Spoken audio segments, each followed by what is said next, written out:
आपका अपने YouTube channel पर स्वागत करता हूँ। अपन अपनी क्लास को कंटिन्यू करते हैं। फर्स्ट क्लास में मैंने साइंस का फर्स्ट टॉपिक लिया था जीव विज्ञान, बायोलॉजी। तो बायोलॉजी में आपको बताया था बायोलॉजी किसे कहते हैं, उसकी दो ब्रांच होती है, जूलॉजी और बॉटनी। तो आज अपन पढ़ेंगे बॉटनी, पादप जगत। बॉटनी वनस्पति विज्ञान, मैंने आपको बताया था वनस्पति विज्ञान किसे कहते हैं, जिसके अंतर्गत पादपों का अध्ययन किया जाता है उसे बॉटनी कहते हैं। जिसमें पादपों का अध्ययन किया जाता है उसे क्या कहते हैं, उसे बॉटनी कहते हैं। और इसके जनक कौन थे, फादर ऑफ बॉटनी, इसके जनक थे थियोफेस्टस। यह आपको मैंने फर्स्ट क्लास में बताया था। बायोलॉजी की दो ब्रांच बताई थी, बॉटनी और जूलॉजी। बॉटनी में बताया था आपको वनस्पति विज्ञान, जिसके अंतर्गत पादपों का अध्ययन किया जाता है उसे क्या कहते हैं, वनस्पति विज्ञान कहते हैं। और उसके जनक थे फादर ऑफ बॉटनी, थियोफेस्टस। अब पादपों का वर्गीकरण, पादपों का वर्गीकरण एकलर ने 1883 में दिया था। पादपों का वर्गीकरण एकलर ने 1883 में दिया था। पादप जगत को दो भागों में डिवाइड किया था, क्रिप्टोगेम्स और फेनेरोगेम्स, मतलब पुष्पोद्भिद, अपुष्पोद्भिद और पुष्पोद्भिद। अपुष्पोद्भिद मतलब जिसमें फल, पुष्प, बीज नहीं बनते हैं, उसे रखा था अपन ने क्रिप्टोगेम्स में।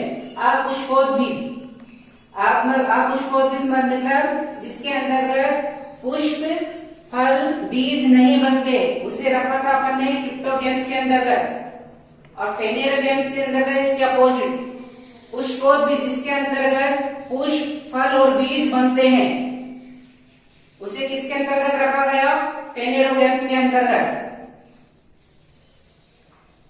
यहां तक क्लियर?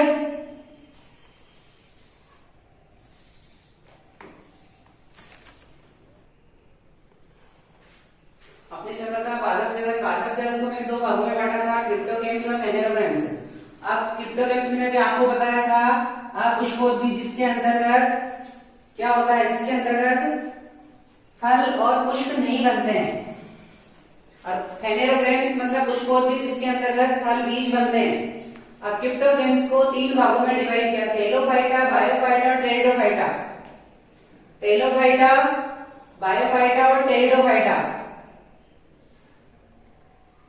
थैलोफाइटा के अंतर्गत जिसमें जड़, तना, पत्ती नहीं पाया जाता, जिसके अंतर्गत जड़, तना, पत्ती नहीं पाया जाता, उसे थैलोफाइटा के अंतर्गत रखा गया।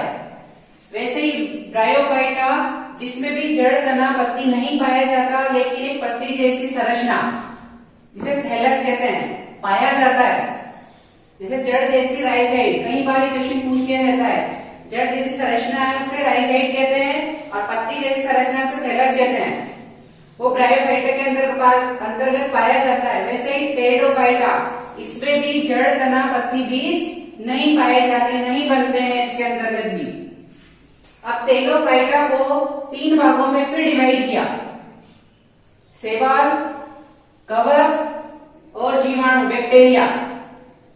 इनको तीन भागों में डिवाइड किया।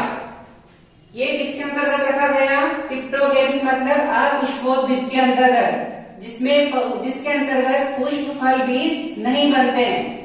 अब इसके अंतर्गत फेनेरोगेम्स को दो भागों में डिवाइड किया। मैंने आपको बताया था जिसके अंतर्गत फल, पुष्प और बीज बनते हैं उसे क्या कहते हैं, फेनेरोगेम्स मतलब पुष्पोद्भिद। इसे दो भागों में डिवाइड किया, आवृत बीजी और अनावृत बीजी। आवृत बीजी मतलब जिसके अंतर्गत जड़, तना, पत्ती बनते हैं और इसके अंतर्गत होते हैं, आवरण होता है उनके ऊपर, बीज पर आवरण पाया जाता है, उसे रखा गया आवृत बीजी के अंतर्गत। और अनावृत बीजी, जिसे नग्न बीज भी कहते हैं, इसके अंतर्गत बीज पर कोई आवरण नहीं होता है, वो रखा गया अनावृत बीजी के अंतर्गत। अब आवृत बीजी को दो भागों में डिवाइड किया, एक बीजपत्री और द्विबीजपत्री। कितने भागों में डिवाइड किया, दो भागों में।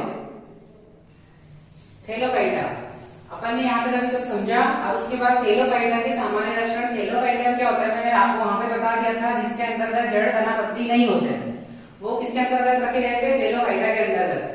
यह वनस्पति जगत का सबसे बड़ा समूह है। कौन सा समूह, थैलोफाइटा। कई बार क्वेश्चन पूछ लिया जाता है कि वनस्पति जगत का सबसे बड़ा समूह कौन सा है, तो कौन सा समूह इसका, थैलोफाइटा समूह। सेकंड है, इस समूह के जो पौधे हैं उनका शरीर किस प्रकार का होता है, सुकाय होता है। थैलेस की संरचनाएं होती है उसके अंतर्गत, और इनके अंतर्गत श्रवण ऊतक नहीं पाए जाते। थैलोफाइटा के अंतर्गत श्रवण ऊतक नहीं पाए जाते, और थैलोफाइटा एक कोशिकीय या बहुकोशिकीय हो सकते हैं। थैलोफाइटा एक कोशिकीय या बहुकोशिकीय हो सकते हैं। अब थैलोफाइटा को अपन ने 3 भागों में डिवाइड किया था वहां पे, बैक्टीरिया, एल्गी और फंजाई, मतलब जीवाणु, शैवाल और कवक। अब अपन तीनों को एक एक करके आगे बढ़ते हैं। अभी अपन ने जो पढ़ा था एक बार उसको एक बार रिवाइज कर लेते हैं। जैसे पादप जगत, पादप जगत को किसने वर्गीकरण, पादप जगत का जो वर्गीकरण क्या था, क्लासिफिकेशन क्या था, वो एकलैंड ने 1883 ईस्वी में किया था। अब पादप जगत को 2 भागों में बांटा था, क्रिप्टोगेम्स और फेनेरोगेम्स। क्रिप्टोगेम्स अभी मैंने आपको बताया था अपुष्पोद्भिद, और फेनेरोगेम्स पुष्पोद्भिद, जिसके अंतर्गत फल बीज नहीं बनते, वो किसके अंतर्गत रखा गया, क्रिप्टोगेम्स यानी अपुष्पोद्भिद के अंतर्गत, और जिसके अंतर्गत फल पुष्प बीज बनते हैं वो रखे गए फेनेरोगेम्स के अंतर्गत। क्रिप्टोगेम्स को 3 भागों में डिवाइड किया, थैलोफाइटा, बायोफाइटा और टेरिडोफाइटा। थैलोफाइटा, ब्रायोफाइटा और टेरिडोफाइटा। थैलोफाइटा मैंने आपको बताया था जिसके अंतर्गत जड़, तना, पत्ती नहीं पाया जाता। उसी अकॉर्डिंग बायोफाइटा, जिसमें जड़, तना, पत्ती नहीं पाया जाता लेकिन पत्ती के जैसी संरचना, थैलस और जड़ जैसी संरचना राइजेट पाई जाती है। किसके अंतर्गत, ब्रायोफाइटा के अंतर्गत। इसी अकॉर्डिंग टेरिडोफाइटा, जिसके अंतर्गत भी जड़, तना, पत्ती नहीं पाया जाता। फिर थैलोफाइटा को 3 भागों में डिवाइड किया, शैवाल, कवक और जीवाणु। यहां तक क्लियर।